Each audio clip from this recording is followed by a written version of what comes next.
সাইয়েদনা ওমরে ফারুকের বায়োগ্রাফি সম্পর্কে জানবো। ওমরে ফারুক রাদিয়াল্লাহু তাআলা আনহু, the super hero of this উম্মাহ। এই উম্মার সুপার হিরো তিনি, ঠিক কি না? ওনার মুখের আগে লাঠি চলতো বেশি। সুবহানাল্লাহ পড়বেন না? মাঝে মাঝে লাঠি চালানোরও দরকার আছে না নাই? সাইয়েদনা ওমরে ফারুক আমাদের জন্য অনুপ্রেরণা। He is the real super hero of Muslim উম্মাহ। তিনি এই উম্মার রিয়েল সুপার হিরো। এজন্য ওনার জীবনী থেকে আমরা কিছু শিক্ষা নেওয়ার চেষ্টা করব ইনশাআল্লাহ। পড়েন সাইয়েদনা ওমরে ফারুক কিভাবে ইসলাম ধর্ম গ্রহণ করলেন, কিভাবে বিশ্বনবীর প্রাণের কলিজার টুকরা হলেন, এটা দিয়ে আমরা শুরু করি। আল্লাহ তাআলা সাইয়েদনা ওমরে ফারুকের হৃদয়ের মধ্যে 3টা ধাক্কা মেরেছেন, ইমানের ধাক্কা। আওয়াজ করে বলতে হবে কয়টা? জোরে বলেন তো কয়টা? 3টা ইমানি ধাক্কা। এক হচ্ছে বিশ্বনবীর দোয়ার ধাক্কা। এক কি?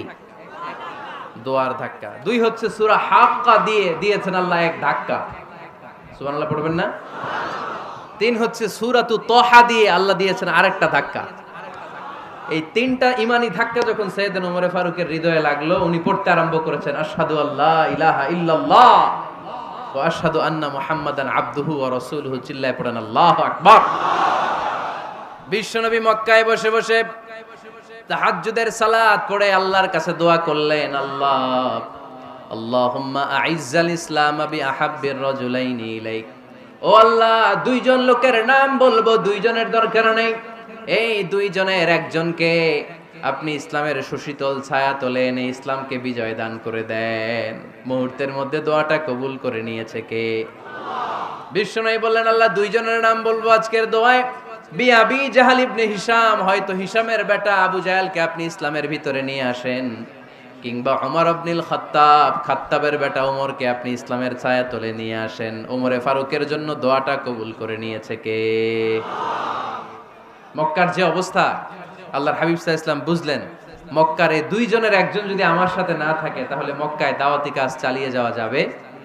আল্লাহরে বললেন, আল্লাহ বেশি চাই না, এই 2 জনের একজন, হয় আবু জাহেল নয় ওমর, হয় আবু জাহেল নয় ওমর। বিশ্বনবী যখন দোয়া করলেন, এই দোয়ার একটা ইমানি ধাক্কা, নুরানি ধাক্কা সাইয়েদনা ওমরে ফারুকের হৃদয়কে স্পর্শ করে ফেলল। দোয়া ইজ লাইক এ মিসাইল। এই যে আমরা দোয়া করি, এটা মিসাইলের মতো। যুদ্ধে মিসাইল হামলা করে না? মিসাইল হামলা করার পরে এই মিসাইল লক্ষ্য বস্তুতে যে ভেদ করে, ঠিক কিনা? তেমনি দোয়ার মতো যদি আপনি দোয়া করতে পারেন, আপনি যেই জন্য দোয়া করেছেন ঠিক ওই জায়গায় যে আপনার দোয়া স্পর্শ করে। সুবহানাল্লাহ পড়বেন না? বিশ্বনবীর দোয়ার মাধ্যমে প্রথমে সাইয়েদনা ওমর ফারুকের হৃদয়ে এক ধাক্কা লাগলো। 2 নম্বরে রব্বুল আলামিন সূরাতুল হাক্কা দিয়ে ওমর ফারুকের হৃদয়ের মধ্যে দিলেন এক ধাক্কা। পড়েন আল্লাহু আকবার। কোরআনের ভেতরে সূরাতুল হাক্কা নামে একটা সূরা আছে না নাই? আল হাক্কাতু মাল হাক্কা ওয়া মা আদরাকা মাল হাক্কা। পড়েন আল্লাহু আকবার। বিশ্বনবী যখন দোয়া করলেন, ওই দোয়া যখন সাইয়েদনা ওমরে ফারুকের হৃদয়ে স্পর্শ করলো, সাইয়েদনা ওমরে ফারুক সব সময় বিশ্বনবীরে ফলো করতে আরম্ভ করলেন। বিশ্বনবী ডানে গেলে লুকিয়ে লুকিয়ে ওমর ফারুক ডানে যায়, বিশ্বনবী বায়ে গেলে লুকিয়ে লুকিয়ে ওমরে ফারুক বায়ে যায়। বিশ্বনবী একবার মসজিদুল হারামে যে নামাজ পড়তে শুরু করলেন, ওমরে ফারুক তখন বিশ্বনবীর পিছু পিছু ছদ্মবেশে পেছন থেকে যে বিশ্বনবী কিভাবে নামাজ পড়ে দেখতে শুরু করলেন। বিশ্বনবী ইন দা মিন টাইম এশার নামাজে আল হাক্কাতু মাল হাক্কা তেলাওয়াত শুরু করে দিলেন। আল হাক্কাতু মাল হাক্কা তেলাওয়াত শুরু করে দিলেন। তেলাওয়াত করতে করতে বিশ্বনবী যখন তেলাওয়াত করতেছে, ওমরে ফারুক এরকম দুলতেছে আর মজা পাচ্ছে। ও মিয়া, বিশ্বনবীর কণ্ঠ বুঝি আমার মতো কণ্ঠ, আপনার মতো কণ্ঠ, আহমদ বিন ইউসুফের কণ্ঠ, আব্দুল বাসিতের কণ্ঠ না? বিশ্বনবীর গলায় যে কি সুরের ঝংকার আল্লাহ দিয়েছেন, কি সুরের লহরী আল্লাহ দিয়েছেন, একবার যে শুনতো পাগল হয়ে যেত। আল্লাহু আকবার। বিশ্বনবী সূরা হাক্কা মন্ত্রমুগ্ধ তেলাওয়াতে, মন্ত্রমুগ্ধ সুর দিয়ে, মন্ত্রমুগ্ধ কণ্ঠ দিয়ে তেলাওয়াত করতে লাগলেন। এশার সালাতে ওমরে ফারুক দুলতে লাগলেন। ওমরে ফারুক যত শুনেন অবাক হয়ে যায়, যত শুনেন অবাক হয়ে যায়, যতই শুনে অবাক। কিরে? কারণ তিনি আরবি ভাষা বুঝতেন, এত সুন্দর শব্দের গাঁথনি, এত প্রাঞ্জল বর্ণনা, এত সুন্দর অন্তমিল, এটা কবিতা না হয়ে পারে না। উনি মনে মনে ভাবলেন এটা মনে হয় কবিতা, it might be poem, it could be poem. Muhammad মনে হয় কবি হয়ে গেছে, তার কাব্য প্রতিভা দিয়ে সে এটা বানিয়েছে। তা না হলে এত সুন্দর কথা, এটা কবিতা না হয়ে পারে।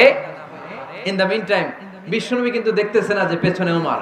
বিশ্বনবী তেলাওয়াত করছিলেন, ইন দ্য মিন টাইম বিশ্বনবী পড়ছিলেন ওমা হুয়া বিকাউলি শাইরিন কলিলাম মা তুমিনুন। এই আয়াতের অর্থ হলো এটা কোনো কবির কথা নয়, খুব অল্প সংখ্যক লোকই তোমরা ঈমান আনো। সুবহানাল্লাহ পড়ে।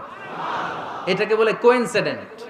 কোইন্সিডেন্ট, হুট করে অনেক সময় মিলে যায়, যায় কি যায় না? আপনি একজনের কথা ভাবতেছেন বাজারে গেলেন, বাজারে যেই দেখেন ওই লোকটা দাঁড়ায় আছে, এরকম হয় কি হয় না? কোইন্সিডেন্ট। ওমরে ফারুক মনে মনে যেটা ভাবতেছে ওই কথা দিয়ে বিশ্বনবী তেলাওয়াত করতেছে, আল্লাহু আকবার। বিশ্বনবী যে আয়াত তেলাওয়াত করছিলেন, আয়াতের অর্থ হলো এটা কোনো কবির বানানো কবিতা না, খুব অল্প সংখ্যক লোকই তোমরা ঈমান আনো। ওমরে ফারুক আটকে উঠলেন, থমকে দাঁড়ালেন। ঘটনা কি? আমি মনে মনে ভাবলাম কি রে, এত সুন্দর কথা, এটা তো মানুষের কথা হতে পারে না, এটা নিশ্চয়ই কবিতা, কবির কথা। কিন্তু মুহাম্মদ এখন আবার পড়তেছে ওমা হুয়া বিকাউলি শাইর, এটা কোনো শায়েরের, কবির কথা নয়। কলিলাম মা তুমিনুন, অল্পই তোমরা ঈমান আনো। তার মানে আমার মনে যা চলে মুহাম্মদ এটা টের পায়। মুহাম্মদ গণক। নাউজুবিল্লাহ পড়বেন না? মুহাম্মদ অনেক বড় মাপের একজন গণক।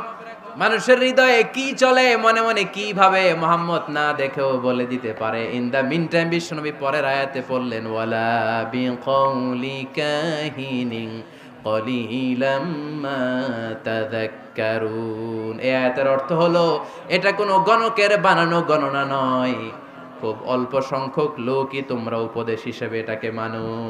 সুবহানাল্লাহ পড়েন। এবার আর ওমরে ফারুকের সহ্য হয় না, কি আজীব তামাশা। প্রথমে মনে করলাম কবিতা, মুহাম্মদ কয় কবি না, সে কবি না, এটা কবিতা না। তারপর ভাবলাম সে গণক, সে আয়াত পরে পরে বলে দিল এটা গণনা নয়, তাহলে এটা কি? এটা কি কবিতাও না, গণনাও না, তাহলে এটা কি?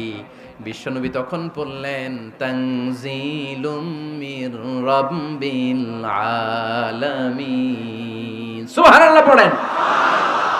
পরের আয়াত ছিল তানজিলুম মির রাব্বিল আলামিন। এটা দুনিয়ার কোনো কবির বানানো কবিতা না, এটা কোনো গণকের গণনা না, এটা কোনো সাহিত্যিকের বানানো সাহিত্য নয়, এটা মহাবিশ্বের পরিচালক রব্বুল আলামিনের কাছ থেকে পাঠানো কিতাব কোরআন। সূরা হাক্কার ধাক্কায় ওমরে ফারুক কাইত। প্রথমে ধাক্কাটা লাগলো যে দোয়া। বিশ্বনবী তাহাজ্জুদে কেঁদে দোয়া করলেন, আল্লাহ হয় আবু জাহেল রে দিবা নাইলে ওমর রে দিবা। ওই দোয়া ওমরে ফারুকের হৃদয়ে ছোঁয়া লেগেছে। এরপরে হাক্কা, সূরাতুল হাক্কা দিয়ে দিলে এক ধাক্কা। এই ধাক্কা খেয়ে উথাল পাথাল হৃদয়ের মধ্যে, হায় রে এ কি বাণী, এ কেমন কথা, কে মুহাম্মদ? তারপরও শয়তানের ওয়াসওয়াসা আছে না নাই? আল্লাহ বলে যতই ওয়াসওয়াসা ওমরকে দেয়া হোক, আমি ওমরে ফারুককে এই মুসলিম উম্মতের সেনাপতি বানিয়ে ছাড়বো, আমি সেনাপতি বানাবো। এবার 3 নাম্বার ডোজ। ডাক্তারের কাছে গেলে প্রথমে দেখবেন সিম্পল ডোজ দেয়, নরমাল ওষুধ, এটাতে কাজ না হলে ডোজ বাড়ায়, একেবারে কাজ না হলে অ্যান্টিবায়োটিক মারে, আছে না নাই? আল্লাহ প্রথমে দোয়ার ছোঁয়া লাগালেন, তারপর সূরা হাক্কা দিয়ে ধাক্কা মারলেন, এরপরে রব্বুল আলামিন বলেন এবার 3 নাম্বার ডোজ সূরা তহা দিয়ে আমি তোমার হৃদয়টারে উজালা বানায় দেব রে ওমর। শয়তান ওদিক দিয়ে ওয়াসওয়াসা, খেলা দুই দিক থেকে চলতেছে। আল্লাহ তাআলা হেদায়েতের রাস্তায় টানছে, শয়তান জাহান্নামের দিকে টানছে। ঘোষণা দেয়া হলো মক্কায়, মুহাম্মদের মাথা কেটে এনে দিলে এত এত স্বর্ণ মুদ্রা দেয়া হবে। ওমরে ফারুক রাজি হয়ে গেলেন, নাঙ্গা তলোয়ার নিয়ে বিশ্বনবীর মাথা কাটার জন্য ছুটলেন। নাউজুবিল্লাহ পড়বেন না? বনু জাহরা গোত্রের এক লোক বলে, আইনা ইয়া ওমর, কই যাও? মুহাম্মদের মাথা কাটতে যাই। আরে মুহাম্মদের মাথা কাটতে যাও? তোমার বোন ফাতিমা বিনতে খাত্তাব আর তোমার বোন জামাই সাঈদ কদ সাবা, এরা তো ধর্ম ত্যাগ করে ফেলছে, এটা তো আমাদের ধর্ম ত্যাগ করে মুহাম্মদের ফলোয়ার হয়ে গেছে। আগে ওমর ঘর সামলাও, পরে মুহাম্মদের মাথা কাটতে যেও। ওমরে ফারুক অবাক হয়ে গেলেন, তলোয়ার নিয়ে বিশ্বনবীর দিকে না যে নিজের বাড়ির দিকে চলে গেলেন।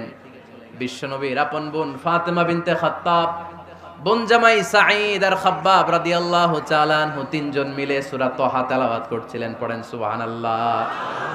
মক্কায় লুকিয়ে লুকিয়ে দাওয়াত হতো। খাব্বাব রাদিয়াল্লাহু তাআলা আনহু একটা চামড়ার ফলকের মধ্যে সূরা তহার কয়েকটা আয়াত এনে ওমরে ফারুকের বোন আর বোন জামাইকে শিক্ষা দিচ্ছে, ট্রেনিং দিচ্ছে। সুবহানাল্লাহ পড়েন। লুকিয়ে লুকিয়ে ওমরে ফারুক যখন ঘরে চলে আসলেন, এরা তটস্থ হয়ে গেল। সাইয়েদনা খাব্বাব বিছানার তলায় লুকিয়ে গেলেন। ওমরে ফারুক বললেন, দরজা খোলো। ফাতেমা বিনতে খাত্তাব দরজা খোলার পরে নির্মম ভাবে সাইয়েদনা ওমর রাদিয়াল্লাহু তাআলা আনহু বোনের গায়ে আঘাত শুরু করে দিল। বোন জামাইকে আহত করতে শুরু করলো আর বলতে শুরু করলো, তোরা পাগল হলি কেন? কি আছে ওই মুহাম্মাদের মধ্যে? কি জাদু নিয়ে এসেছে? সে যাই বলে লোকজন পাগল হয়ে যায়, সবাই তার উপর কালিমা পড়ে ঈমান এনে ফেলে। কি এমন জিনিস তোদের কাছে আছে যেটা দেখে মুহাম্মদকে তোরা ভালোবাসলি? কি আছে? কি পড়তেছিলি আমারে দেখা। ফাতেমা বলে, ইন্নাকা রিজসুন লা ইয়ামাসসুহু ইল্লাল মুতাহহারুন। ও আমার ভাই ওমর, তুমি নাপাক। তুমি কি?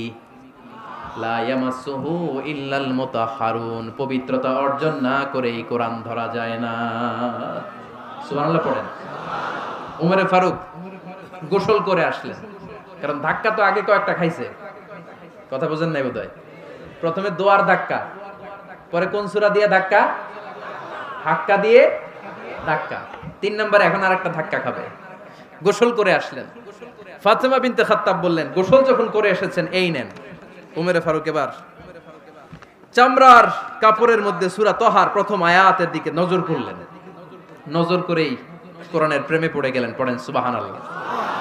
ওমরে ফারুক পড়তে আরম্ভ করলেন, তহা মা আনজালনা আলাইকাল কুরআনা লিতাশকা ইল্লা তাযকিরাতাল লিমান ইয়াখশা তানজিলাম মিম্মান খালাকাল আরদা ওয়াস সামাওয়াতিল উলা।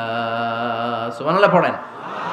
উনি পড়তে আরম্ভ করলেন, তহা মা আনজালনা আলাইকাল কুরআনা লিতাশকা, এই কোরআনকে আমি তোমাদের হতভাগ্য জাতি হিসেবে দুনিয়ায় থাকার জন্য পাঠাই নাই। এটা রব্বুল আলামিনের পক্ষ থেকে এসেছে। যারা রবকে ভয় করে তাদের জন্য আছে উপদেশ। যিনি আকাশ বানিয়েছেন, জমিন বানিয়েছেন, ওই আল্লাহ তাআলা নিজেই এই কোরআন পাঠিয়েছে। আওয়াজ করে পড়তে হবে, আল্লাহু আকবার। উনি খুব ভালো আরবি জানতেন। সূরা তহা পড়ার পরে আর ধৈর্য ধারণ করতে পারে না। ওমরে ফারুক ছোট্ট বাচ্চার মতো কান্না শুরু করে দিলেন। আল্লাহু আকবার। সূরা তহাটা হাতে নিয়ে, তলোয়ারটা হাতে নিয়ে বিশ্বনবীর দিকে ছুটতে আরম্ভ করলেন। আইনা মুহাম্মদ, কোথায় মুহাম্মদ? তোমরা আমাকে মুহাম্মাদের কাছে নিয়ে চলো। বিশ্বনবী তখন সাফা পাহাড়ের পাদদেশে দারুল আরকাম ইবনে আলকামের ঘরে লুকিয়ে লুকিয়ে কোরআনের দাওয়াত দিতেন। ওমরে ফারুককে পাগলের মতো ছুটে আসতে দেখে বিশ্বনবীর চাচা হামজা ইবনে আব্দুল মুত্তালিব বলল, নবী আপনি পালান। ওই যে খাত্তাবের বেটা ওমর আপনাকে অপমান করার জন্য, আক্রমণ করার জন্য তেড়ে এসেছে। সাহাবীরা বললেন, নবী আপনি পালিয়ে যান, আমরা সামাল দেব। বিশ্বনবী বললেন, না, আমি পালাবো না, বরং তোমরা সরে যাও। ওমর ইবনুল খাত্তাবকে আমার দরবার পর্যন্ত আসতে দাও। আমার তো মনে হচ্ছে ওই যে তাহাজ্জুদের নামাজ শেষে চোখের পানি ছেড়ে যে আমি আল্লাহর কাছে দোয়া করেছি, আজকে আমার ওই দোয়াটা কবুল হতে শুরু করেছে। আমার তো মনে হচ্ছে আমার দোয়া কবুল হবে, আসতে দাও। ওমর ফারুক এসে বললেন, আশহাদু আল্লা ইলাহা ইল্লাল্লাহ ওয়া আশহাদু আন্না মুহাম্মাদান আবদুহু ওয়া রাসূলুহু। আমি সাক্ষ্য দিলাম আল্লাহ ছাড়া কোনো ইলাহ নাই, নিশ্চয় আপনি আল্লাহর প্রেরিত বান্দা এবং রাসূল। পড়েন সুবহানাল্লাহ। ওমর ফারুক যখন কালিমা শাহাদা পড়ে মুসলমান হয়ে বিশ্বনবীর হাতে হাত রাখলেন, মুসলিম সাহাবীদের মধ্যে খুশি আর আনন্দের বন্যা বয়ে গেল। মুসলিম হাতে গোনা সাহাবারা আল্লাহর প্রশংসা করলেন। বিশ্বনবী সাইয়েদনা ওমর ফারুককে জড়িয়ে ধরলেন। ওমর ফারুক এবার বিশ্বনবীরে বললেন, নবী গো, আলাসনা আলাল হক, আমরা কি সত্যের উপরে আছি নাকি আমরা ভুলের উপরে আছি? বিশ্বনবী বললেন, বালা নাহনু আলাল হক, আমরাই সত্যের উপরে আছি। সুবহানাল্লাহ পড়ে। আলাসনা আলাল হক, নবী আমরা কি সত্যের উপরে নাই? হ্যাঁ অবশ্যই ওমর, তুমি সত্যের উপরে আছো। ওমরে ফারুক বললেন, তাহলে ফাফিমাল ইখতিফা, তাহলে লুকায় লুকায় আর দাওয়াত দেব কেন? আমি তো কালিমা পড়ে ফেলছি, আসেন আমার সাথে বের হই। ফাফিমাল ইখতিফা, আর লুকায় লুকায় কেন? আসেন আমরা বাইরে বেরোই। বিশ্বনবী বললেন, ওমর এটা মাক্কি জীবন, এখানে আমরা একটু গোপনে গোপনে দাওয়াত দিতে চাই। ওমরে ফারুক বলে, না, আমার দায়িত্ব, আমি একটা মিছিল দিতে চাই নবী।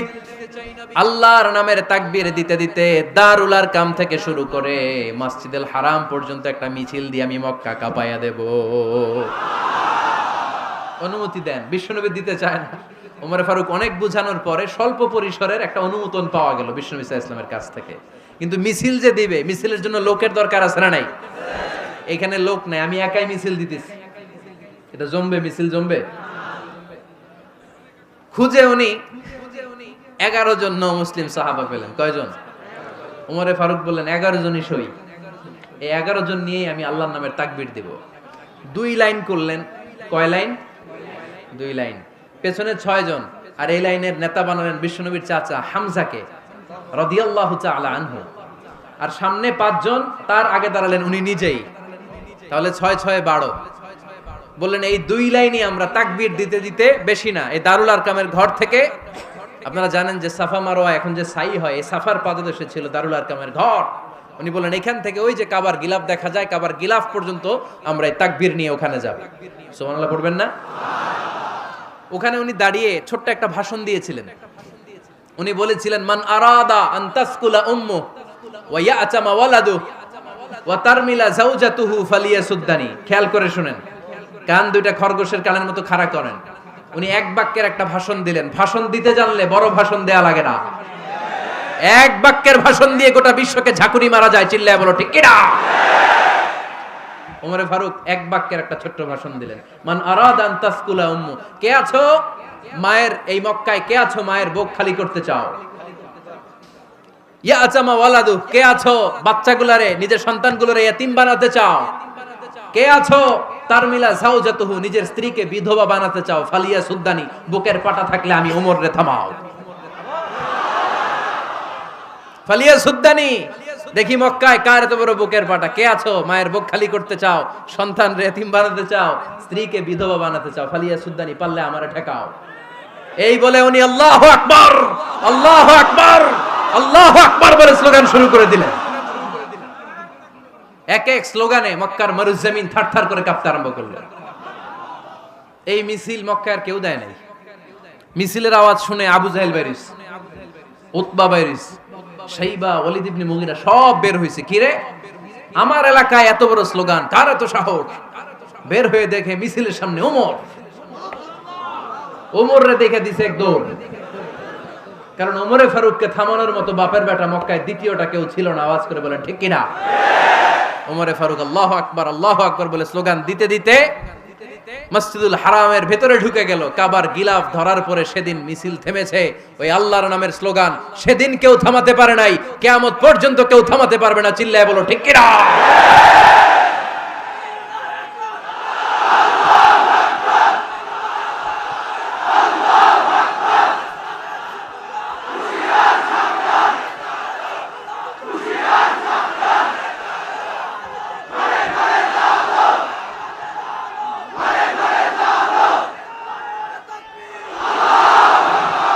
ওই রকম একটা ওমরের দরকার, আমাদের বেশি চাই না। জোরে বলেন ঠিক কিনা? দাও খোদা দাও আমায় আবার ওমর দারাজ দিল, দাও খোদা দাও আমায় আবার ওমর দারাজ দিল, দাও আলীর মতো বীর সেনানি, আলীর মতো বীর সেনানি জাগাতে নিখিল, দাও খোদা দাও আমায় আবার ওমর দারাজ দিল। সুবহানাল্লাহ পড়েন। একটা ওমর লাগবে। চিল্লায় বলেন কয়টা? ওই ওমরের অপেক্ষায় বাংলাদেশ সহ গোটা মুসলিম উম্মাহ, ঠিক কি না? একটা ওমরই যথেষ্ট। আমাদের সেন্ট্রাল লিডারশিপ নাই তো, আমাদেরকে এদিকে লাথি মারলে আমরা ওইদিকে যাই, ওদিক থেকে গুতা মারলে আমরা এদিকে যাই। আমাদের রিপ্রেজেন্টেটিভ, আমাদের প্রতিনিধিত্ব করার মতো কোনো কেন্দ্রীয় লিডারশিপ নেতৃবৃন্দ গোটা বিশ্বে নাই, ঠিক কি না? আমরা সেই ওমরে ফারুকের অপেক্ষায়, আমরা সেই ইমাম আল মাহাদির অপেক্ষায়। এই ওমরে ফারুক আমাদের মডেল। ঠিক কি না? থার্ড ইন পজিশন, এই পুরো উম্মতের মধ্যে ওনার পজিশন নাম্বার 3। 1 নাম্বার পজিশন বিশ্বনবীর, কার? 2 নাম্বার পজিশন কার? আবু বকর। 3 নাম্বার পজিশন কার? ওমরে ফারুকের। বিশ্বনবী বলতেন লা নবিয়্যা বা'দি, লা নবিয়্যা বা'দি, আমার পরে কোনো নবী নাই। ওয়ালা রাসূলা, আমার পরে কোনো রাসূলও নাই। আমার নবীর পরে আর কোনো নবী আছে? আমার নবীর পরে আর কোনো রাসূল আছে? এই যে কাদিয়ানি যে একটা সম্প্রদায় আছে, এরা কি মুসলিম নাকি অমুসলিম? মুসলিম সম্প্রদায়ের সাথে এদের কোনো সম্পর্ক নাই। চিল্লায় বলেন ঠিক কি না? এরা যদি মুসলমান হতে চায়, আমার নবী দ্য লাস্ট মেসেঞ্জার বিশ্বনবীকে খাতামুন নবী হিসেবে সংবাদ সম্মেলন করে গোটা বিশ্বকে জানাই দিতে হবে, তারপরে তাদেরকে আমরা মুসলিম হিসেবে স্বীকৃতি দিব। চিল্লায় বলেন ঠিক কি না? তা না হলে তারা কোন ধর্মের এটাকে জানাই দিতে হবে। No inferiority complex, no identity crisis. Identity ক্রাইসিসে থাকা যাবে না। আপনারা কোন ধর্মের এটা জানাই দেন। আপনারা বিশ্বনবীরও শেষ নবী মানবেন না, আবার মুসলিম বলেও নিজেদেরকে ট্যাগ লাগাতে চাইবেন। সাধারণ মুসলমানরা এটা এই ধোঁকাবাজি মানে না। চিল্লায় বলেন ঠিক কি না? আমার নবীর পরে কোনো নবী নাই, আমার রাসূলের পরে কোনো রাসূল নাই। ঠিক কি না? আল্লাহর হাবিব বলতেন লাউ কানা বা'দি নাবিয়্যুন লাকানা উমর, তবে আমার পরে যদি নবী হওয়ার যোগ্যতা কারো থাকে, আমার ওমরের ওই যোগ্যতা আছে। সুবহানাল্লাহ পড়েন। প্রভু তুমি বলেছো রাসূল দেবে না, বলনি দেবে না ওমর, বলনি দেবে না হামজা তারি, খালিদ বিজয় সমর। প্রভু তুমি বলেছো রাসূল দেবে না, বলনি দেবে না ওমর, বলনি দেবে না হামজা তারি, খালিদ বিজয় সমর। প্রভু তুমি বলেছো রাসূল দেবে না। সুবহানাল্লাহ পড়েন। এজন্য আমরা একটা ওমর চাই। কয়টা? বেশি লাগবে?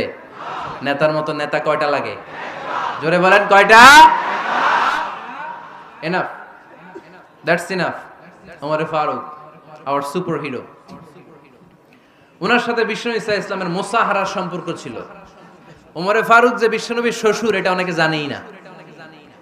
ওমরে ফারুক রাদিয়াল্লাহু তাআলা আনহু বিশ্বনবীর শ্বশুর ছিলেন। এটা আজকে নতুন শুনছেন। কে কে হাত তোলেন? দেখছেন হুজুর? সঠিক বলছি না আমি? অনেকে আমরা জানি না। মাশাআল্লাহ, জানতে লজ্জা নাই, শিখতে লজ্জা নাই। লজ্জা হচ্ছে অজ্ঞতায় আর মূর্খতায়। ঠিক কি না? আমরা শিখতে রাজি আছি। যে কথা বলে আমরা তার ছাত্র। আমার আগে হুজুর কথা বলতেছিলেন, আমরা ছিলাম ছাত্র। এখন আমি কথা বলতেছি, এখন আমরা সবাই হয়ে গেছি ছাত্র। ঠিক কি না? যিনি বলেন তিনি শিক্ষক, বাকিরা আমরা ছাত্র। ঠিক কি না? 4 খলিফার 2 খলিফা, ইসলামের 4 খলিফার 2 খলিফা বিশ্বনবীর মেয়ের জামাই, আর বাকি 2 খলিফা বিশ্বনবীর শ্বশুর। সুবহানাল্লাহ পড়েন।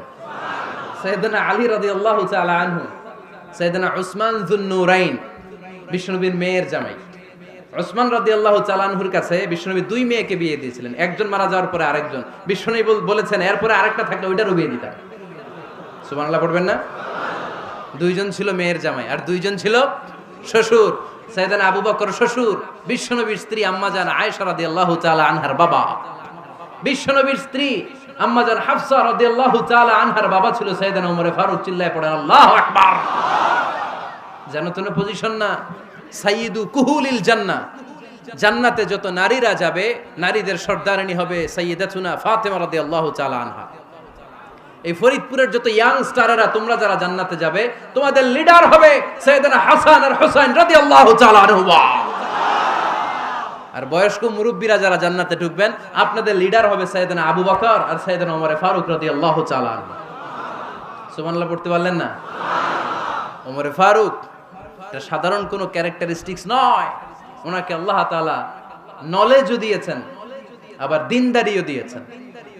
আমার দিনী ভাইয়েরা খেয়াল রাখবেন, কোন আলেমের মধ্যে বা কোন নেতার মধ্যে যদি এই দুইটার সমন্বয় আপনি পান, যে তার জ্ঞানও আছে আবার দিনদারিও আছে, he belongs the knowledge and he belongs the তাকওয়া, সে গোটা বিশ্বকে জয় করে ফেলবে। ঠিক কি না? যার মধ্যে জ্ঞান আছে, যার মধ্যে তাকওয়া আছে, তারে কেউ থামায় রাখতে পারে? ওমরে ফারুককে এই 2 নেয়ামত দিয়ে ধন্য করেছে কে? সহিহ বুখারীর বর্ণনা, বিশ্বনবী সাহাবীদের সামনে একটা স্বপ্নের কথা বলছেন। বিশ্বনবী বললেন, আমি স্বপ্নে দেখলাম আমার আঙ্গুলের ফাঁকা থেকে দুধ বের হচ্ছে, আমি তৃপ্তি সহকারে দুধ খেলাম। খাওয়ার পরে দেখলাম আঙ্গুলের মধ্যে একটু দুধ লেগে আছে। আমার আঙ্গুলে অতিরিক্ত লেগে থাকা দুধটা আমি ওমরে ফারুকের মুখের মধ্যে লাগিয়ে দিলাম। সাহাবারা বললেন, ইয়া রাসূলুল্লাহ, ইয়া হাবিবাল্লাহ, মাযা আওয়ালতা বিহি, এই স্বপ্নের আপনি কি ব্যাখ্যা করলেন, আমরা তো বুঝলাম না। বিশ্বনবী বললেন, আওয়ালতু বিহি আল ইলম, আমি এই দুধ দিয়ে জ্ঞানের ব্যাখ্যা করেছি, কারণ ওমরকে আল্লাহ যেই জ্ঞান দিয়েছে গোটা বিশ্বের কাউকে এত জ্ঞান দেয় না। এজন্য স্বপ্নে যদি কেউ দেখেন যে আপনি দুধ খাচ্ছেন, তার মানে আল্লাহ তাআলা আপনার জ্ঞান বাড়ায় দিবে। ওমরে ফারুককে দুধ খেয়ে অতিরিক্ত দুধের অংশটা বিশ্বনবী আবু বকর রাদিয়াল্লাহু তাআলা আনহুর মুখে দেন নাই, সাইয়েদনা উসমানের মুখে দেন নাই, আলী রাদিয়াল্লাহু তাআলা আনহুর মুখে দেন নাই। স্বপ্নে ওই অতিরিক্ত লেগে থাকা দুধটা বিশ্বনবী ওমরে ফারুকের ঠোঁটের মধ্যে লাগিয়ে দিয়েছেন। এই হাদিস থেকে প্রমাণ হয় আল্লাহ তাআলা জ্ঞানের নেয়ামতে সাইয়েদনা ওমরে ফারুককে ধন্য করেছেন। আবার বুখারীর বর্ণনা, বিশ্বনবী সাল্লাল্লাহু আলাইহি ওয়াসাল্লাম আরেকটা স্বপ্নের বর্ণনা দিচ্ছেন। তিনি বললেন, তোমাদের সবাইকে স্বপ্নে আমার সামনে দাঁড় করানো হলো। আমি দেখলাম তোমাদের কারো জুব্বা নাভি পর্যন্ত, কারো জুব্বা হাঁটু পর্যন্ত, কারো জুব্বা টাকনু পর্যন্ত। ওমরে ফারুককে যখন স্বপ্নে আমার সামনে দাঁড় করিয়ে দেয়া হলো, আমি দেখলাম ওমরের জুব্বা এত লম্বা, ওমর টেনে হিচড়ে তার জুব্বা নিয়ে সামনে হেঁটে যাচ্ছে। সাহাবারা বললেন, ফামাযা আওয়ালতা বিহি ইয়া রাসূলুল্লাহ, ও আল্লাহর রাসূল, এই স্বপ্ন দিয়ে আপনি কি বোঝাতে চাইলেন, আমরা কিছু বুঝলাম না। বিশ্বনবী বললেন, আউয়ালতু বিহি আদ-দীন, আমি এই হাদিসের দ্বারা দ্বীনের ব্যাখ্যা করলাম, যার জামা যত লম্বা তার দ্বীনদারি তত বেশি। সুবহানাল্লাহ, আসতে পড়েন। স্বপ্নে দেখলেন কোন সাহাবীর জুব্বা নাভি, কোন সাহাবীর হাঁটু, কারোটা টাকনু, কিন্তু ওমরে ফারুকের জুব্বা এত লম্বা, ইয়াজুরু সাওবাহু, তিনি তার জুব্বা টেনে হিচড়ে যাচ্ছেন। বিশ্বনবী বললেন, এটা দ্বারা আমি দ্বীন, আমি তাকওয়া, দ্বীনদারি, তাকওয়া, এটার ব্যাখ্যা করেছি। তার মানে ওমরে ফারুকের তাকওয়ার সামনে সব তাকওয়া পানি হয়ে যাবে। কোন সুবহানাল্লাহ। আল্লাহ তাআলা সাইয়েদনা ওমরে ফারুককে দ্বীনের জ্ঞান দিয়েছেন, তাকওয়া দিয়েছেন। যুবক ভাইরা, যাকে আল্লাহ তাআলা দ্বীনের জ্ঞান দেয়, যাকে আল্লাহ তাআলা তাকওয়ার এই গুণ দিয়ে সমৃদ্ধ করে, তার জন্য গোটা বিশ্বের সব দরজাগুলোকে ওপেন করে দেয় কে? কত বড় মুত্তাকি ছিলেন সাইয়েদনা ওমরে ফারুক। মদিনার সমাজে কয়জন মুনাফিক ছিল বিশ্বনবী ছাড়া কেউ বলতে পারতেন না। বিশ্বনবী কোন সাহাবীকে মুনাফিকদের লিস্ট দিয়ে যান নাই, একজন সাহাবী ছাড়া। দেখি কেউ বলতে পারেন কিনা ওই সাহাবীর নাম? কি নাম?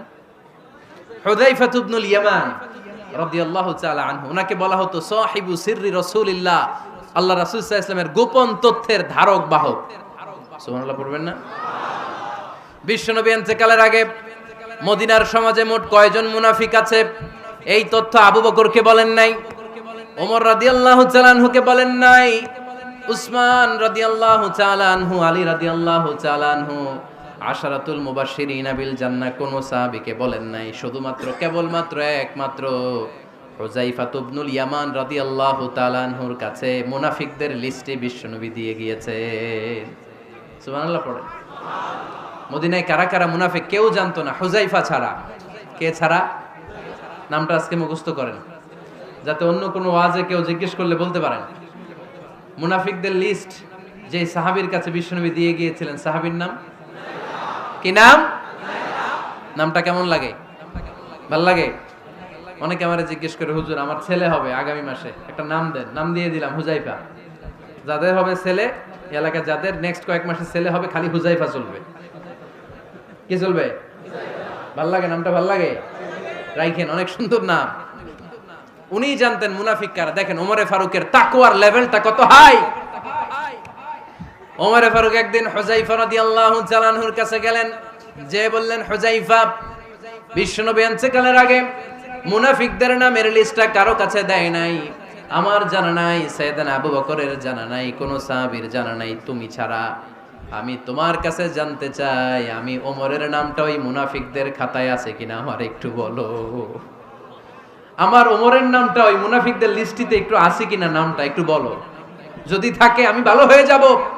আমি নেফাকি দূর করে পাক্কা মুমিন হতে চাই। আমার নাম যদি মুনাফিকের লিস্টে থাকে আমি তো শেষ। হুযায়ফা চোখের পানি ছেড়ে দিয়ে বলে, আমিরুল মুমিনিন, কেমন প্রশ্ন করলেন আপনি? আপনি বিশ্বনবীর শ্বশুর, এই উম্মতে আপনার পজিশন 3 নাম্বার। আপনারে মুনাফিকরা ভয় পায়, শয়তান আপনারে ভয় পায়। আপনি জান্নাতে সব বয়স্ক লোকদেরকে নিয়ে জান্নাতের মধ্যে আগে আগে ঢুকবেন, কেমন করে মুনাফিকদের কাতারে আপনার নাম থাকতে পারে? ওমর সুবহানাল্লাহ পড়ে। কি বিনয়ী, কি তাকওয়া। হুযায়ফাকে যে ধরতেন, হুযায়ফা একটু বলো না আমার নামটা মুনাফিকদের লিস্টিতে আছে কিনা। ওমরে ফারুকের যদি এই টেনশন থাকে যে আমি মুনাফিক হয়ে গেলাম কিনা, আমাদের এই টেনশন থাকার দরকার আছে না নাই? হ্যাঁ, যেন সব সময় আল্লাহর কাছে দোয়া করতে হবে, আল্লাহ তুমি নেফাকি থেকে আমাদেরকে বাঁচাও। আরো জোরে পড়েন আমিন। ওমরে ফারুক রাদিয়াল্লাহু তাআলা আনহু আমাদের সুপার হিরো, আমাদের সবাই বলেন আমাদের। উনি কত বড় সুপার হিরো শুনেন। উনি জুমার খুতবা দিচ্ছেন। কি দিচ্ছেন? মসজিদে নববীতে খুতবার মাঝখানে হঠাৎ বললেন, ইয়া সারিয়াতাল জাবাল, ইয়া সারিয়াত ইবনে জানিমিল জাবাল। এই কথা বলেই আবার খুতবা দিতে শুরু করলেন। ওনার এই ইয়া সারিয়াত ইবনে জানিমিল জাবালের সাথে আগের কথারও কোনো মিল নাই, পরের কথারও কোনো মিল নাই। জুমার নামাজের পর মুসল্লি সাহাবারা ধরলেন, বললেন, ইয়া আমিরাল মুমিনিন। খুতবার মাঝখানে হঠাৎ করে ইয়া সারিয়াত ইবনে জালিমিল জাবাল বলে আপনি চিৎকার করলেন কেন? আপনার এই বাক্যের সাথে আপনার খুতবার আগের বাক্যের কোনো মিল নাই, আপনার খুতবার পরের বাক্যেরও কোনো মিল নাই। এই কথা আপনি কারে বললেন, কারে উদ্দেশ্য করে বললেন? এই কথার তাৎপর্য কি আমাদেরকে বুঝিয়ে বলেন। ওমরে ফারুক বললেন, আমি যখন খুতবা দিচ্ছি আমি দেখতে পেলাম ওই যে কয়েক মাস আগে আমি আমার মুসলিম সেনাবাহিনী পারস্যে আক্রমণের জন্য পাঠিয়েছি, বর্তমান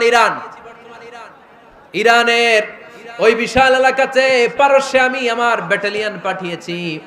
আমি হঠাৎ করে দেখতে পেলাম আমার মুসলিম বাহিনীর সেনাপতি যুদ্ধের এক পর্যায়ে তার ডানে আছে উপত্যকা, বায়ে আছে পাহাড়, সে পাহাড়ি রাস্তা ছেড়ে দিয়ে উপত্যকার দিকে যেতে শুরু করেছে। আমি দেখতে পেলাম আমার মুসলিম বাহিনী যদি উপত্যকার দিকে ছুটে বেড়ায়, কাফির মুশরিকরা আমার মুসলিম বাহিনীকে কচুকাটা করে ফেলবে। তাই আমি এখান থেকে তাদেরকে কমান্ড দিয়ে বলেছি, ইয়া সারিয়াতাল জাবাল, উপত্যকার দিকে নয় পাহাড়ের দিকে যাও, তাহলেই তোমাদের বিজয় নিশ্চিত হয়ে যাবে। উপত্যকার দিকে যেও না, ইলাল জাবাল, ইলা সারিয়াতিল জাবাল, পাহাড়ের দিকে ছোট। সাহাবারা অবাক, ঘটনা কি? উনি বসে আছেন মদিনায় মসজিদে নববীর মিম্বারে দাঁড়িয়ে, উনি যদি ইয়া সারিয়াতাল জাবাল বলে এটা কি ইরানে যাবে নাকি? ও মিয়া, তখনকার সময়ে বর্তমানের মতো মোবাইল ছিল নাকি, ইন্টারনেট ছিল নাকি, কিছু ছিল? খালি মুখে আমি যদি বলি ইয়া সারিয়াতাল জাবাল, এটা ইরানে যাবে, ইন্ডিয়া যাবে, ঢাকায় তো যাবে না, ফরিদপুর শহরেই তো বসবে না, ঠিক কিনা? কিন্তু এটা আমিরুল মুমিনিন বিশ্বাসী সাহাবারা বিশ্বাস করে নিল। কিছু মুনাফিক ছিল, এরা কয় না ঝামেলাস, এটা তো সম্ভব না। এক কাজ করি, এই সেনাপতি যখন বিজয়ী বেশে মদিনায় ফিরে আসবে আর আমরা ধরবো। এরা দিন গুনতে লাগলো, এই সেনাপতি মুসলিম বাহিনী নিয়ে পারস্য জয় করে কবে ফিরে আসবে। এই মুনাফিকের দলগুলো কখনো সেনাবাহিনীকে অভ্যর্থনা জানাতে যেত না, কিন্তু এইবার সবার আগে মদিনার উপকণ্ঠে যে সেনাপতিদেরকে অভ্যর্থনা জানানোর জন্য ফুল নিয়ে রেডি, ফুল নিয়ে দাঁড়ায়। সেনাপতি ঢুকার সাথে সাথে ধরছে, এই সেনাপতি কোত্থেকে আসছে? কয় পারস্য জয় করে আসছি। কয় এমন এমন দিন, জুমার দিন দুপুর বেলা যুদ্ধের মাঝখানে আমিরুল মুমিনিনের কণ্ঠের কোন কথাবার্তা শুনছো নাকি? সেনাপতি অবাক, কয় তোমরা জানলা কেমনে? শুনছি তো। সুবহানাল্লাহ পড়বেন না? আমরা যুদ্ধে একটা ভয়ঙ্কর অবস্থার মধ্যে ছিলাম, পেছন থেকে শত্রু আমাদেরকে আক্রমণ করতে শুরু করে দিল।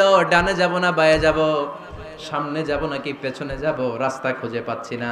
ডান দিকে ছিল আমাদের উপত্যকার রাস্তা, বাঁ দিকে ছিল পাহাড়ি পথ। আমরা সোজা পথ হবে মনে করে উপত্যকার দিকে ছুটতে আরম্ভ করলাম।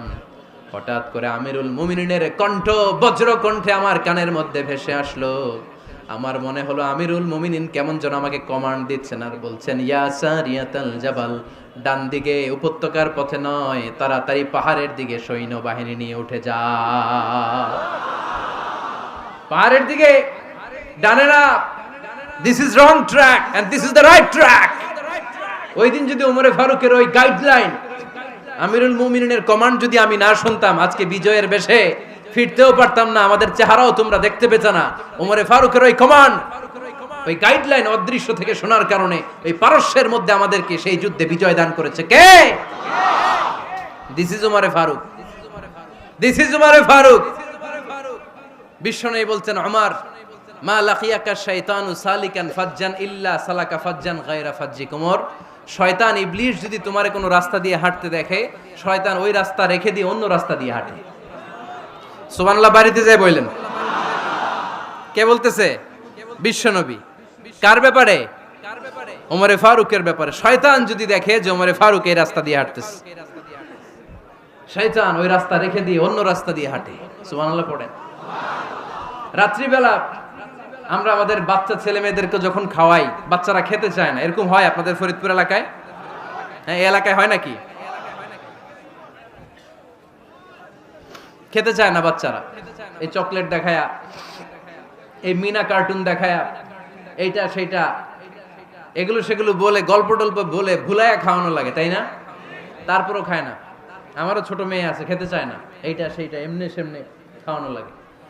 তো শেষে না পেরে মা বাবা বলতে বাধ্য হয়, ওই যে ভূত আসতেছে, ভূত, তাড়াতাড়ি তাড়াতাড়ি খাও, নাহলে যে ভূত ধরবে তোমারে। ওই যে বাঘ আসতেছে, বাঘ, তাড়াতাড়ি খাইলে নাহলে বাঘে কামড়াবে। বলি না আমরা? আপনারা কি বলেন? ভূত। আর কি বলেন? হ্যাঁ হ্যাঁ, আচ্ছা, এক এক জায়গায় এক একটা আমরা বলি, ভূত আসবে, বাঘ খাবে, ভাল্লুক খাবে, তাড়াতাড়ি খাও। মদিনাতে যখন ওমরে ফারুক আমিরুল মুমিনিন, মদিনার মায়েরাও বাচ্চাদেরকে খাওয়াতে পারতো না, ছোট্ট মেয়েদেরকে খাওয়াতে পারতো না, খাওয়া নিয়ে যন্ত্রণা করতো।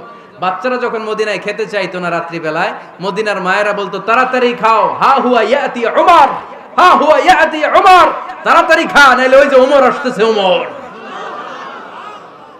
This is our super hero সাইয়েদনা ওমর ফারুক রাদিয়াল্লাহু তাআলা আনহু। শুধু শয়তানি ভয় পেত না, মুনাফিকরাও ভয় পাইতো, জমের মতো ভয়। শুধু তাই না, আমাদের আম্মাজান বিষ্ণু ইসা ইসলামের স্ত্রীরাও ওমরে ফারুককে ভয় পেতেন।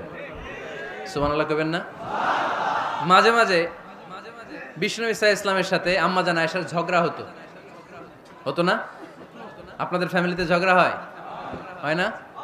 হয় না? কার কার দেখি? ওরে আল্লাহ, অনেক আল্লাহর ওলি আছে তো এই জায়গায়। ঝগড়া হয় না? কি কথা কয়, ঝগড়া হয় না বলে? বিশ্বনবীর ফ্যামিলিতে ঝগড়া হয়, আপনার ফ্যামিলিতে হয় না? মিষ্টি ঝগড়া। আর ও বিয়েই করে নাই।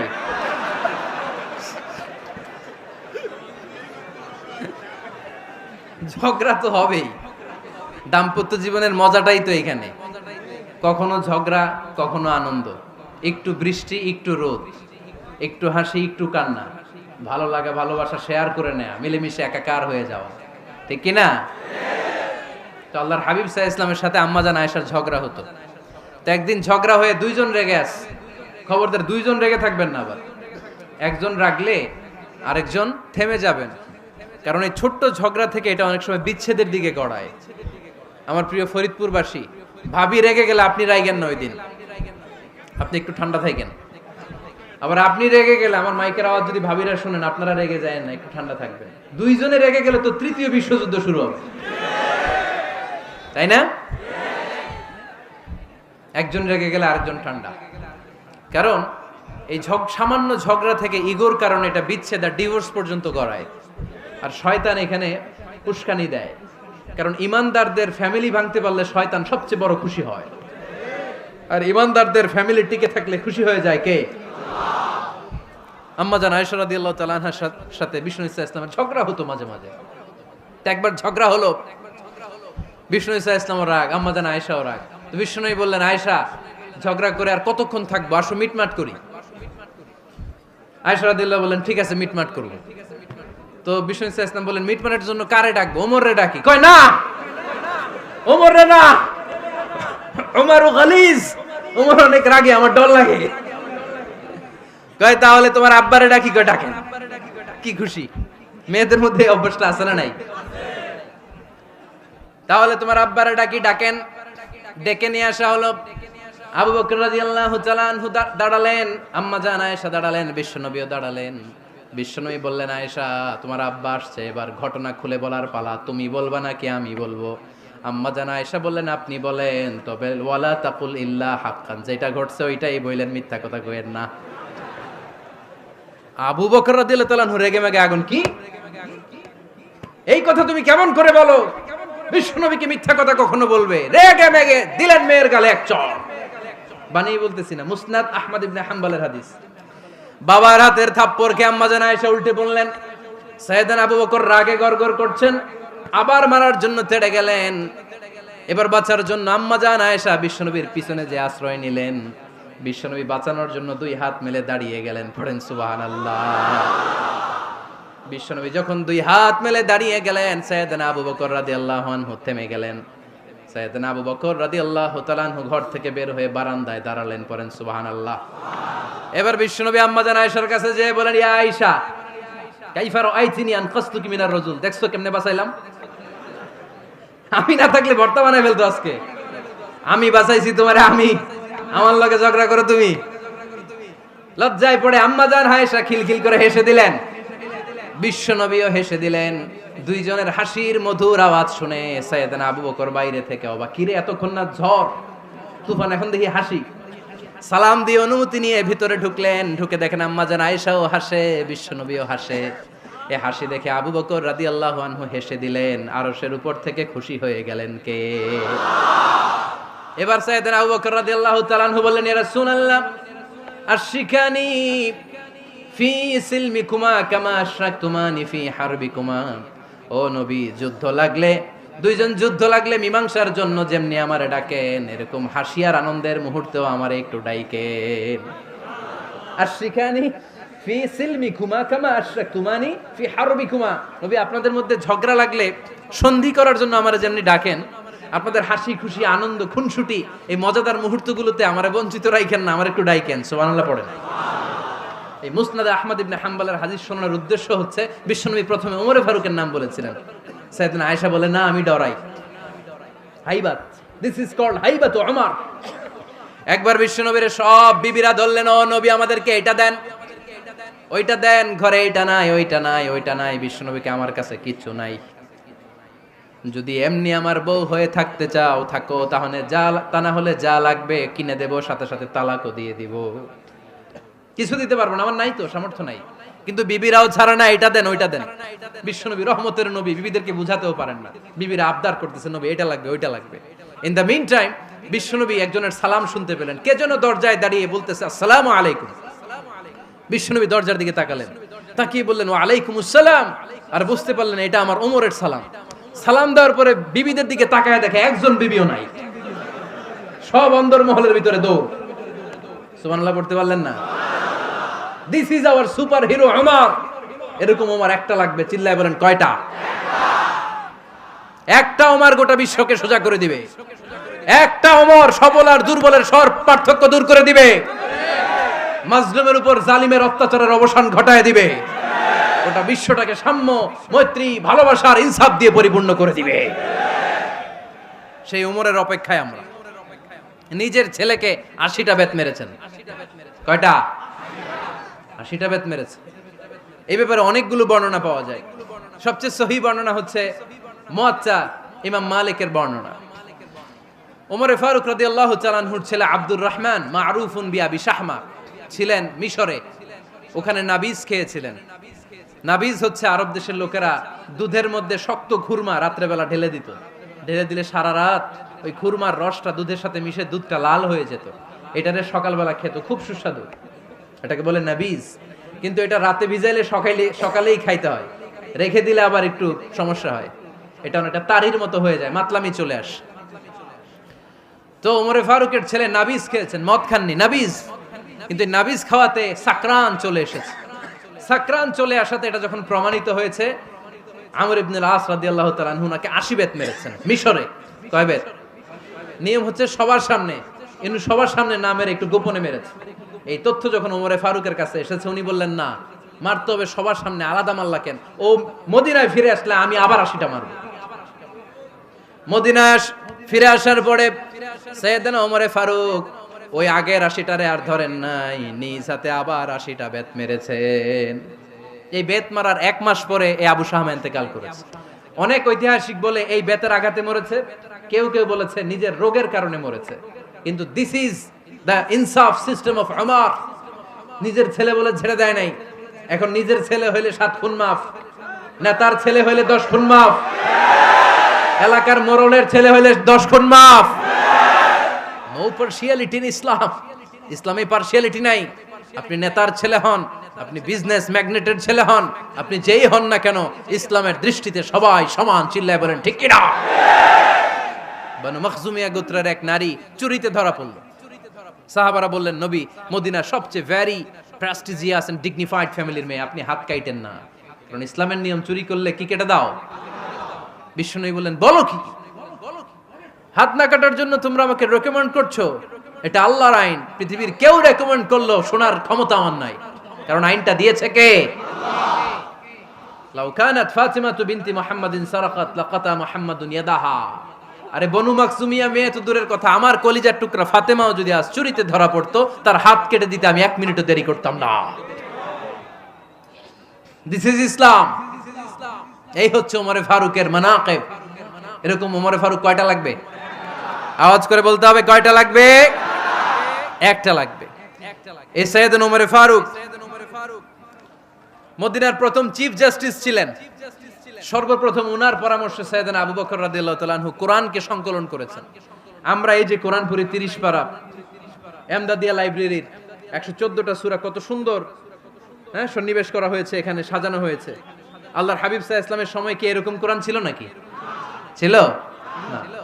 খেজুর পাতার মধ্যে, গাছের বাকলের মধ্যে, ওটের বড় হাড্ডির মধ্যে আর পাথরের মধ্যে খোদাই করা কোরআন ছিল।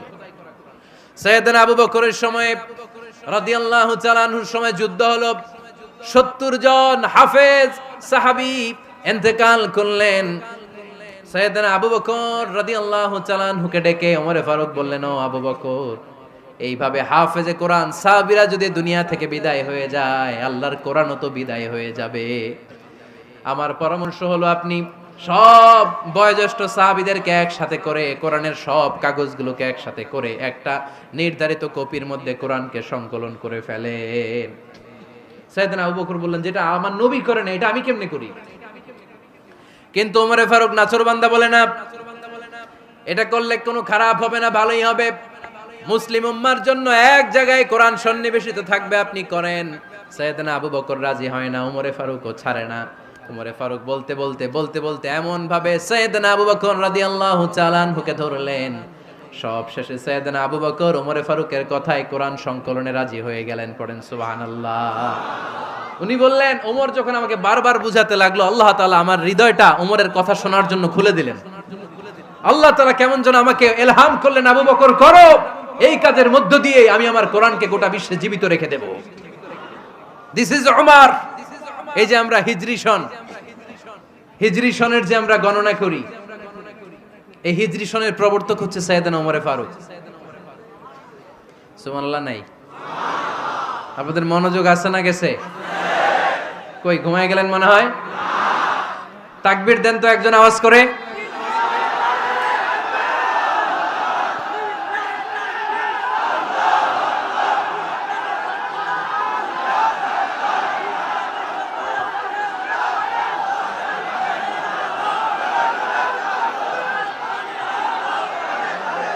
মাশাআল্লাহ মাশাআল্লাহ। বসেন বসেন, এখনই শেষ করে দেব কিছু সময়ের মধ্যে। আমরা একসাথে বিদায় নিব ইনশাআল্লাহ। ওঠা বসা করবেন না, ওঠা বসা করবেন না, বসেন। সাইয়েদনা ওমরে ফারুক এই হিজরি সনের গণনা শুরু করেছেন। সাহাবারা বলল, আমিরুল মুমিনিন, খ্রিস্টানদের ঈসাই সন আছে, আমাদের মুসলমানদের কোনো সন নাই। আমাদের একটা সন থাকলে আমাদের জিজিয়া নিতে, আমাদের যাকাতের টাকা উত্তোলন করতে অনেক সুবিধা হবে। ওমর ফারুক বললেন, তাহলে কোন সালকে হিজরি, কোন সালকে মুসলিম সাল হিসেবে আমরা ঘোষণা দিতে পারি? একজন বলল, আমার নবী যেই সালে জন্মগ্রহণ করেছেন ওই সালে।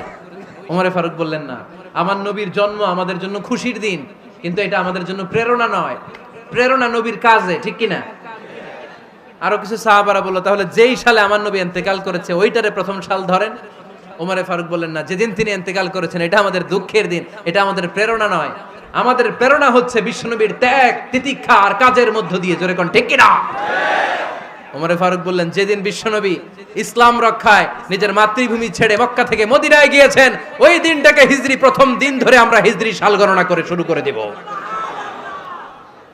ওইটাই হচ্ছে হিজরি সন। সেখান থেকে হিজরি সনের প্রবর্তন করেছেন সাইয়েদনা ওমর ফারুক রাদিয়াল্লাহু তাআলা আনহু। এই যে স্টেট গভর্নমেন্ট, এই যে প্রিজন, জেলখানা, ক্যান্টনমেন্ট, সচিবালয়, গণভবন, বঙ্গভবন, মুক্তিযোদ্ধাদের ভাতা, রাষ্ট্রীয় ভাতা, এই সব নিয়ম কানুন সাইয়েদনা ওমর ফারুক তার রাষ্ট্রীয় আমলে তিনি নিজে করেছেন। চিল্লায় পড়েন আল্লাহু আকবার।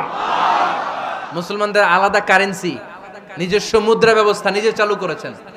সৈনিকদের মধ্যে যারা বিবাহিত, প্রতি 6 মাস অন্তর অন্তর 1 মাসের ছুটি কাটাতে তারা ফিরে আসবে, সাইয়েদনা ওমর ফারুক চালু করেছেন। চিল্লায় আওয়াজ করে পড়েন আল্লাহু আকবার। এই যে আমরা 20 রাকাত সালাতুত তারাবি পড়ি রমাদানে, পড়েন না আপনারা? এটা সাইয়েদনা ওমর ফারুক চালু করেছেন। সুবহানাল্লাহ পড়তে পারলেন না? কোরআনে মোট 22টা আয়াত আছে যেখানে সাহাবারা ইনডিসিশনে ভুগছিলেন। বিশ্বনবীর মত একটা, ওমর ফারুকের মত আর একটা। এই 22 জায়গায় আল্লাহ তাআলা বিশ্বনবীর মতের পক্ষে আয়াত নাজিল না করে ওমর ফারুকের মতের পক্ষে কোরআনের আয়াত নাজিল করেছেন। আওয়াজ করে পড়েন আল্লাহু আকবার। এদিকে উঠলেন কেন আপনারা? যারা উঠছেন আমার দিকে তাকান।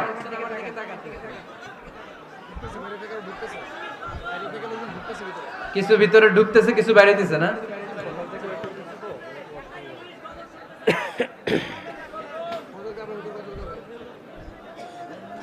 সাইয়েদনা ওমর ফারুক, আমরা সাহাবীদের জীবন চরিত পড়তে চাই না? কত যে অনুপ্রেরণামূলক দৃষ্টান্ত সাইয়েদনা ওমর ফারুক আমাদের জন্য রেখে গিয়েছেন। ওমর ফারুক যখন খলিফা, দিনের বেলায় যদি রাষ্ট্রে কোনো নিয়ম জারি করতেন, দিনের বেলায় জনগণকে কোনো বিষয়ে যদি নিষেধ করতেন, রাত্রে বেলায় খাওয়ার সময় ফ্যামিলি মেম্বারদের সবাইকে বলতেন, এই দিনের বেলা আমি জনগণকে এই কাজ করতে নিষেধ করেছি, তোমরা আমার ফ্যামিলি মেম্বার, খবরদার তোমরা এই কাজ করো না। জনগণ করলে যতটুকু শাস্তি, তোরা করলে পাবি ডবল শাস্তি। সুবহানাল্লাহ কইবেন না? আমাদের নেতারা ওই বাড়ির বিচার করে, ওই বাড়ির মাইয়ার বিচার, ওই বাড়ির পোলার বিচার। নিজের পোলা গাঞ্জা টানে, আছে না নাই? নিজের মেয়ে অপরাধ করে, আছে না নাই? কি নেতা ছিলেন ওমর ফারুক! আগে নিজের ঘর সামলিয়েছেন, আগে নিজেকে সামলিয়েছেন, নিজের ঘর ঠিক করেছেন। বলেছেন জনগণ করলে যত বেদ, তোরা করলে double Veda. This is call leader, ঠিক কি না? এক বাবা এসে বললেন, ওমর ফারুক আমার ছেলে কথা শোনে না, বেয়াদব। ওমর ফারুক ছেলেরে ডাকলেন, বাবা তুমি তোমার আব্বাজানের কথা শোনো না, এটা তো কবিরা গুনাহ। ছেলে বলে, ওমর ফারুক সব দায়িত্ব আল্লাহ ছেলে মেয়েদেরকে দিয়েছে, বাবা মাকে কোনো দায়িত্ব দেয় নাই। ওমর ফারুক বললেন, অবশ্যই দায়িত্ব দিয়েছে। তাহলে বলেন আমার বাবার দায়িত্ব কি? উনি বললেন, প্রাইমারিলি প্রথমত 3 দায়িত্ব। আইয়ান তাকিয়া উম্মা, পৃথিবীর প্রতিটি বাবার উচিত ছেলেদের মেয়েদের জন্য ভালো মায়ের ব্যবস্থা করা। 2 নম্বরে আইয়ুহসিনা ইসমা, সুন্দর তার একটা নাম রেখে দেয়া। 3 নাম্বার ইউআল্লিমাহুল কিতাব, তার আল্লাহর কিতাব শিক্ষা দেওয়া। এবার ছেলেকে আমার আব্বা 3টার একটাও করে নাই। এবার ওমর ফারুক রেগে গেলেন, বাবার কাঁধে ধরলেন, বললেন তুই ছেলের জন্য বিচার নিয়ে আসলি, তোর 3টা দায়িত্বের একটাও তুই পালন করিস নাই। ছেলে বলে, আমিরুল মুমিনিন, আমার মা নর্তকী, আমার মা মাজুসি, আমার মায়ের মধ্যে কোনো আদব কাদব নাই, সুন্দরী দেখে আমার মারে বাবা বিয়ে করছে, আমার মায়ের কাছ থেকে জীবনে কিছু শিখি নাই। 2 নাম্বার সাম্মানি খানফাসা, আমার বাবা আমার নাম রেখেছে চামচিকা। কি নাম রাখছে? এটা নাম হইলো একটা, এরকম উল্টাপাল্টা নাম আছে না নাই? না, এগুলো রাখবেন না।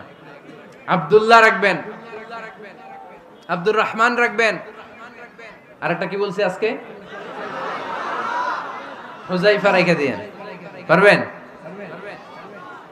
ওয়ালাম ইউআল্লিমনি হারফাম মিন কিতাবিল্লাহ আমিরুল মুমিনিন, শুধু তাই না, আল্লাহর কোরআনের একটা অক্ষর আমার বাবা কোনোদিন আমারে শিক্ষা দেয় নাই। ওমর ফারুক রেগে গেলেন, এবার বাপের কান্দে ধইরা মারতে শুরু করলেন। তুই পোলার নামে বিচার নিয়ে আইছিস, তোরে মাইর দিমু আগে। এরকম নেতার দরকার আছে না নাই? মদিনায় এক লোক তার বউরে রাগের চোটে 100 তালাক দিয়ে ফেলছে। কয় তালাক দেয়ার নিয়ম কয়টা? দিছে কয়টা? এবার স্ত্রী কাঁদতে কাঁদতে এসে বলে, আমিরুল মুমিনিন দেখেন, আমার স্বামী আমারে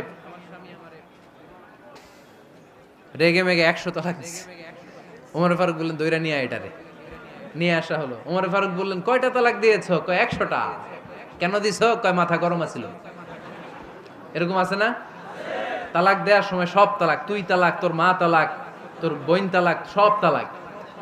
তালাক দিবে ওয়াইফ রে, দিতেছে সবাই রে। তো ওমর ফারুক বললেন, দিবে 3টা, 100টা দিলা কেন? কয় মেজাজ গরম ছিল। কয় দাঁড়া, আত-তালাকু মিন শাআইরিল্লাহ, তালাক হচ্ছে আল্লাহর দেয়া বিধানের একটা নিদর্শন, এটা নিয়ে তুই খামখেয়ালি করলি। আমার রায় শোন, আমার রায় হচ্ছে 3 তালাকে তোর বউ তালাক, বাকি 97 তালাক তোর পিঠের উপরে পড়বে। এরকম বিচারের দরকার আছে না নাই? এরকম দৃষ্টান্তমূলক বিচার যদি বাংলার জমিনে দেয়া হতো, আর কোন নারী ধর্ষিতা হতো, আর কোন নারীকে অ্যাসিড মারা হতো, আর কোন নারী যৌতুকের জন্য কান্না করত? একটা আমল লাগবে, বেশি না। কয়টা লাগবে? তিনি গভর্নর সিস্টেম চালু করেছিলেন, governor system, Islamic state. Bahrain, Yemen, মিসর, কুফা, বসরা, মক্কা, মদিনা, এই 7 জায়গায় 7 জন গভর্নর পাঠিয়েছেন। তাদের থেকে তথ্য নিতেন। এই গভর্নর সিস্টেম উনি বানিয়েছেন। সাইয়েদনা আমর ইবনে আল-আস রাদিয়াল্লাহু তাআলা আনহুকে পাঠিয়েছেন মিশরে। মিশরে একটা দৌড় প্রতিযোগিতা হতো। ওই দৌড় প্রতিযোগিতায় আমর ইবনে আল-আস রাদিয়াল্লাহু তাআলা আনহুর ছেলে অংশগ্রহণ করেছে, কিন্তু এক মিশরি ওই দৌড় প্রতিযোগিতায় চ্যাম্পিয়ন হয়ে গেছে। রানার্স আপ হয়েছে আমর ইবনে আল-আসের ছেলে। এবার মিশরি ফার্স্ট আর গভর্নরের ছেলে সেকেন্ড। রাগের চোটে আমর ইবনে আল-আসের ছেলে ওই মিশরির মাথার মধ্যে কয়েকটা বাড়ি মেরেছে। মিশরি বলে, আমার মারলা কেন? তুমি খেলাই পারো না, আমারে মারলা কেন? কয়, আনা ইবনুল আকরামিন, আমি গভর্নরের পোলা, আমি যা বলবো এটাই হবে, আমার উপরে কথা নাই।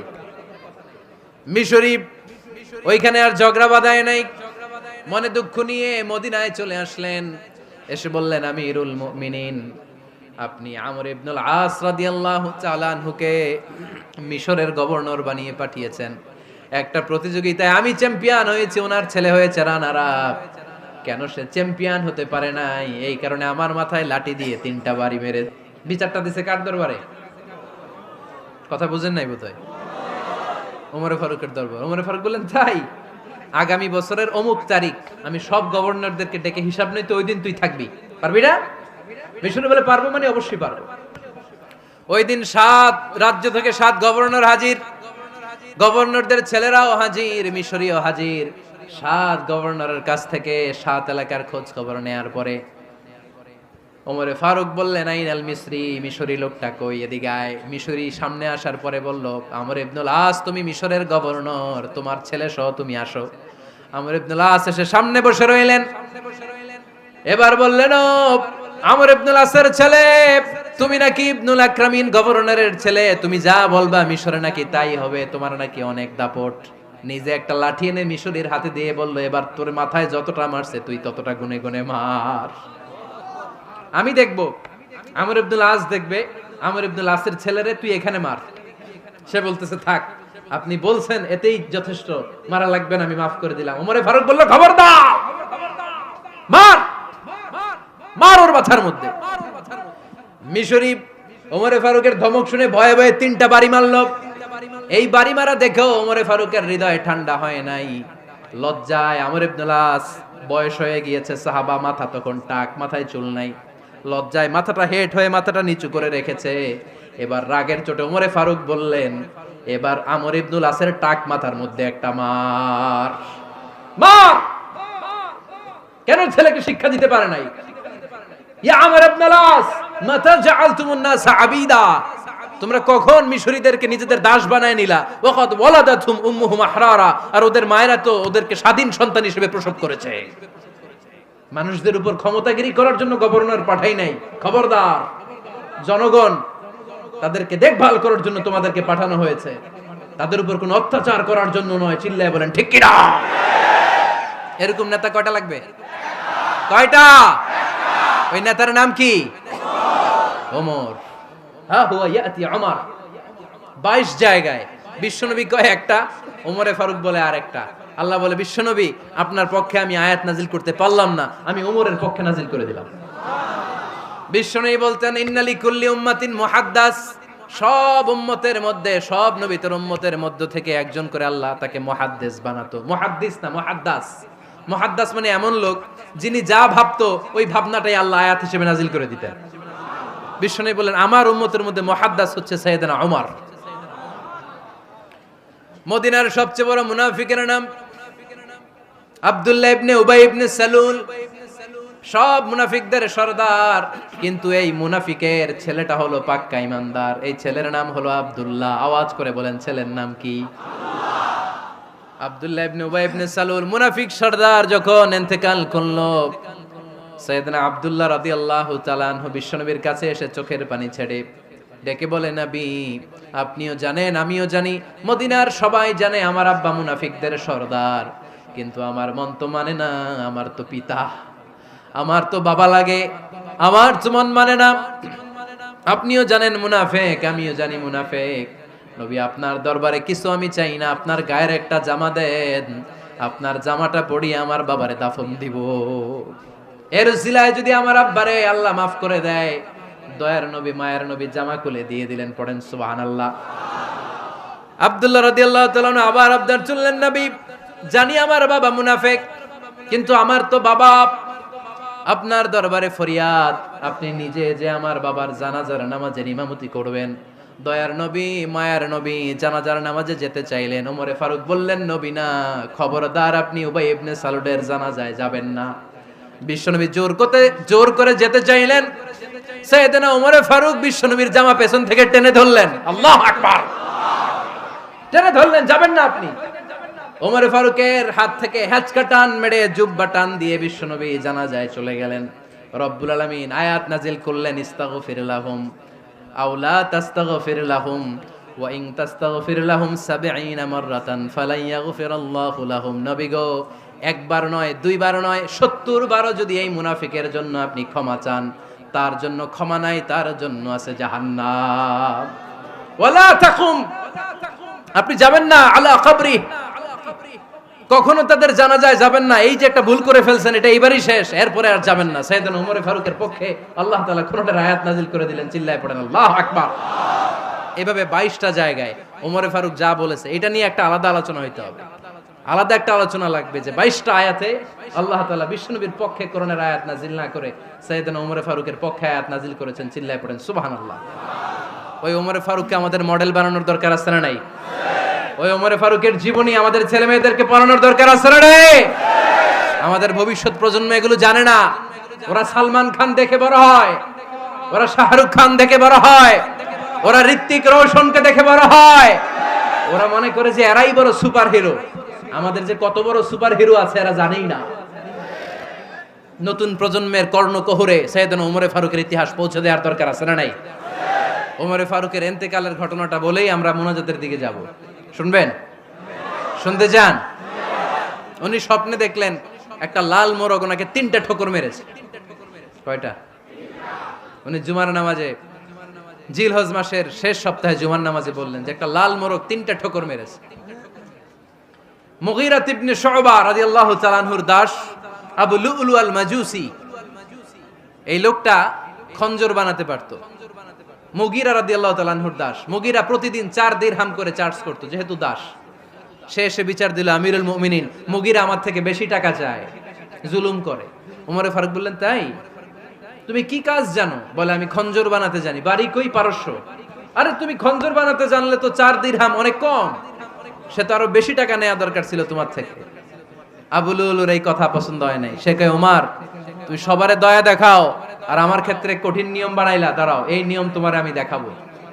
এই রাগে সে বাড়িতে যে একটা খঞ্জর বানালো। কি বানালো? খঞ্জর চিনেন? ছোট্ট ছুরি। কিছুদিন আগে ওমানের সুলতান কাবুস ইন্তেকাল করেছে, জানেন আপনারা? ওনার এই কোমরের মধ্যে খঞ্জর থাকতো, ছবিতে দেখছেন? আরব শায়েখ যারা সুলতান আমির, কোমরে কি থাকে? ছোরা থাকে, খঞ্জর। সে বাসায় যে একটা খঞ্জর বানালো, যেই খঞ্জরের 2 মাথা, লাহু রাসান ওয়া মাকবাদাতুহু ফি ওয়াসাতি, আর ধরার হ্যান্ডেলটা মাঝখানে, এদিকেও ছুরি এদিকেও ছুরি, যাতে এইভাবে মারা যায়।